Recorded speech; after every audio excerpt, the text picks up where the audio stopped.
So today we're going to be having a look at radioactive decay. So radioactive decay occurs in certain elements that are found in the real world, and they are elements in which they have got essentially radioactive energy inside them, and so they'll radio out this radioactive material and this energy.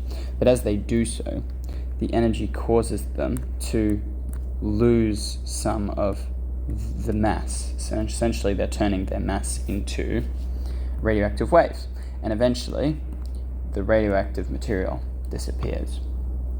And so what we can do is, if we start with, say, I don't know, n0 amounts of it, we call its half-life when is that the time it takes for it to get from this to half of that. So how long it takes to actually reach half of its ending thing, its starting mass. So in this case, it says the half-life of thorium-234 is 24 days. Write a formula for the amount of thorium-234 remaining in milligrams after T days from an initial sample of n0 milligrams in the following form. So we're just trying to do this in two different ways. So the first formula says that n of T, the amount of thorium after T times, is equal to the starting amount to the power of e to the kt. Now in this case, e is not a variable, e is a constant. n0 in this case is a constant. We just haven't been told what it is, so we don't need to solve for it, but we know it's just a constant. T is our variable. We're not trying to solve for it, it's just what it is. And k is the only variable that needs to be assigned. It is a constant, but we don't know the value of it, so we need to work out what the value is. So n of t is equal to n0 e to the kt.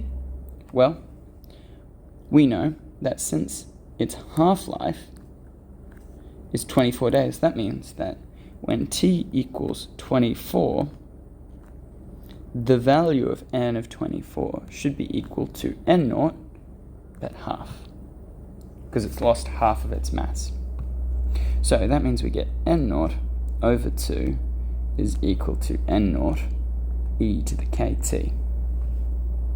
And in this case, we can divide both sides by n0,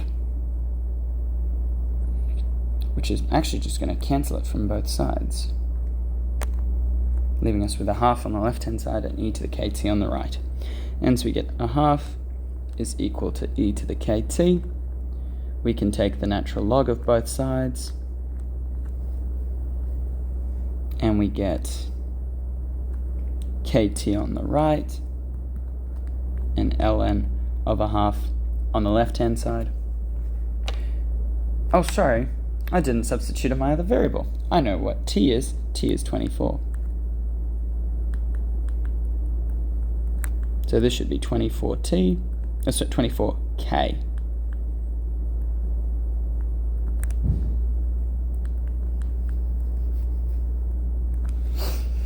Alrighty, and now we can divide both sides by 24.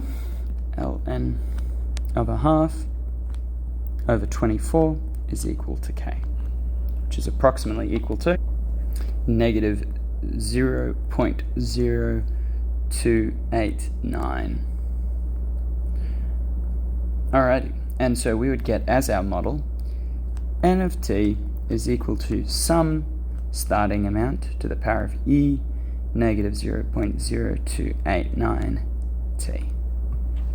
And so that would be our model. Notice the fact that it's negative indicates to us that this is actually a shrinking function. Let's do this all again, but this time using a different formula. You'll notice the formula they've written looks very much like the formula I wrote the other day, except I used R, but in this case they're just using M. It means the same thing, it's the growth rate. And once again, we actually know a lot of the information. We know that D is equal to 24, that's what it means. It says that the half-life is in 24 days. We know that it's going to grow by a factor of a half after 24 days. And so we can just substitute straight into this formula, n0 times a half to the power of t on 24. And we know that's going to work just fine. So it might be a slightly easier way to use this formula. It's just choice, really, which you'd prefer. In this case, because I didn't have to, but I chose to leave it as an approximate value, that means the model on the right is going to be slightly more accurate because there's no approximation happening. All of those are exact values. Anyway, let's have a look at part B. So part B asks us to determine the quantity of thorium-234 remaining after 10 days from a sample of 50 milligrams. So this tells us two things.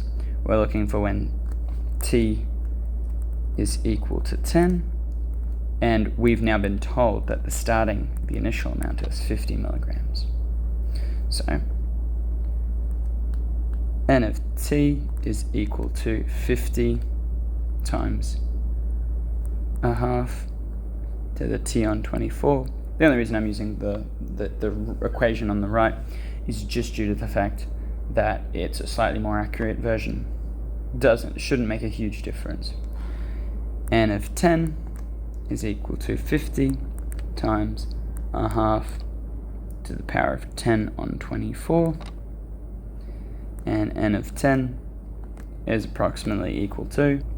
Now I actually know that it can't be below 50 because I know the half-life, meaning when it would be down from 50 to 25, is after T equals 24.